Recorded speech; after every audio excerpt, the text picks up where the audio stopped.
Hello, my name is Hannah Reeves, and today I'm going to be doing a reading report over The Smartest Kids in the World by Amanda Ripley. I'm also going to be presenting an argument and answering a few questions. First, I'm going to give a summary of Chapter 5, An American in Utopia. This chapter starts out by discussing Kim's experience with her commute to school. She described the way she had felt while attending school. She told the audience how she felt about the people and the scenery. The conflict about Kim's experience was the fact that she did not know the language she was reading in the book assigned to her by her teacher. Throughout the chapter, Kim described the differences between her school back home versus her new school. These differences are important because they distinguish the type of education that was being received versus not being received. She continues to compare her differences as the chapter goes on. The point of this chapter is to highlight the difference between the amount of teachers in the U.S. versus the amount of teachers in other countries. In America's public schools, there are about 3.2 million full-time equivalent teachers according to federal projections of fall 2020. This sounds great for America, but when you look at the comparison for teachers in other countries, the numbers are very low. This leads us to ask, why are there so many teachers in America?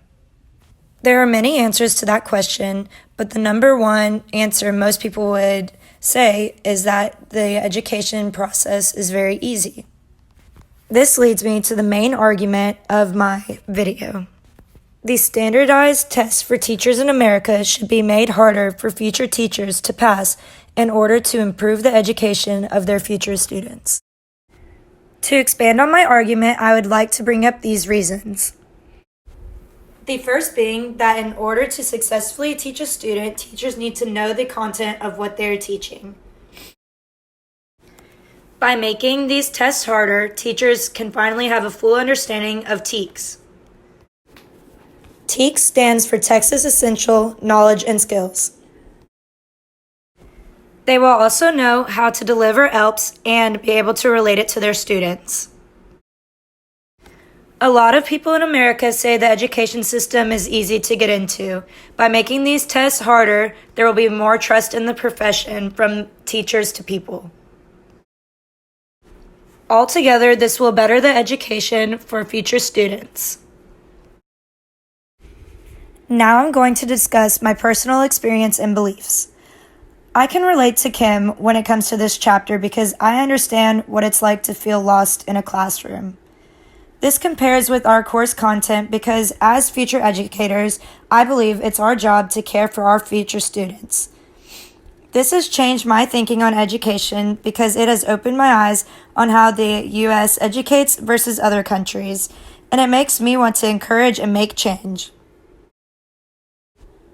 When asking about responsibilities, I believe it is the public's responsibility to make change in regards of the education system.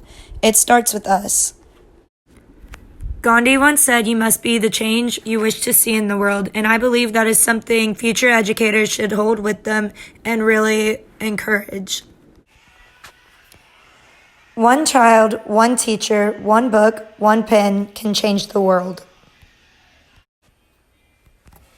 Thank you for watching my YouTube video. I hope that I have encouraged you to want to make change as a future educator and encourage the standardized testing for teachers to be harder in America.